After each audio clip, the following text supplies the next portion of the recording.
All right, so let's talk about storytime books.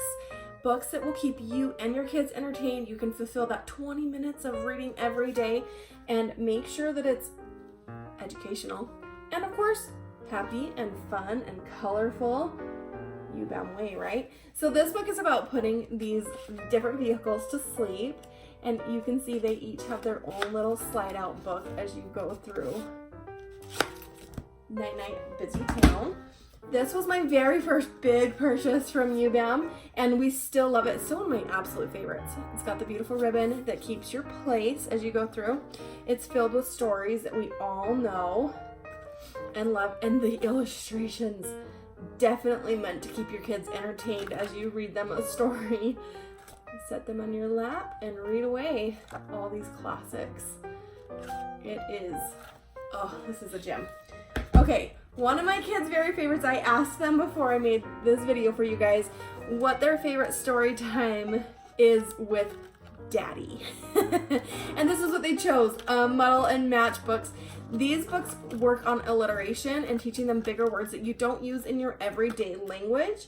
You can mix them, match them when you match them, and they're all the same. I'll show you.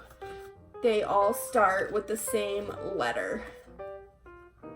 And it's a lot of fun to go through these. We do have to limit our kids to 8 characters. Otherwise, we could go all night with them. This is a newer title of ours, and it is so sweet. We have a few in this series.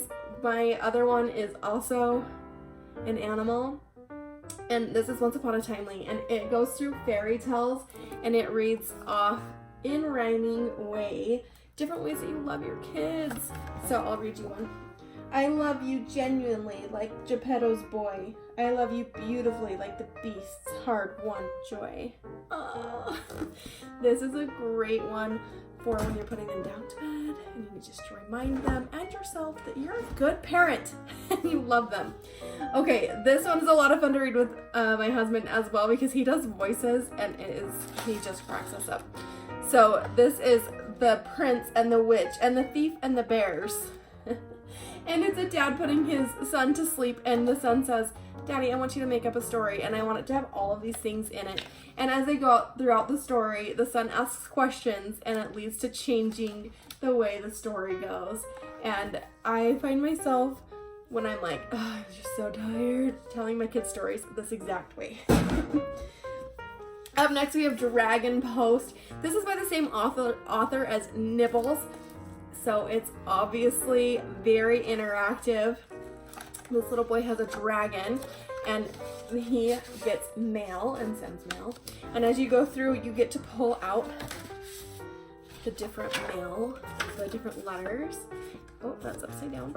And it tells the story, and it kind of leads the story in the correct direction. And it's, you guys, what's better than getting mail as a kid? Not much. So this is a lot of excitement for my kids to go through when they get to open someone else's mail. And last up, the sweetest. This one has the cutest lesson in it, Where Happiness Lives. Can you guess where? So it's about little mice, and one starts out at home, and his home is full, and there's a room for everyone, and everyone has somewhere to play, but it's tiny. It's a little mouse house, and they're happy and content there until they see someone else's beautiful home that's bigger than theirs. And guess what? That mouse sees a castle that's even bigger than his house. And so there it is on the top of the hill. Oops, sorry. So they venture off to go find this castle, and they ask this mouse who has everything she could ever want. And, oh, I'm not going to tell you the ending, but you guys, it's the best lesson.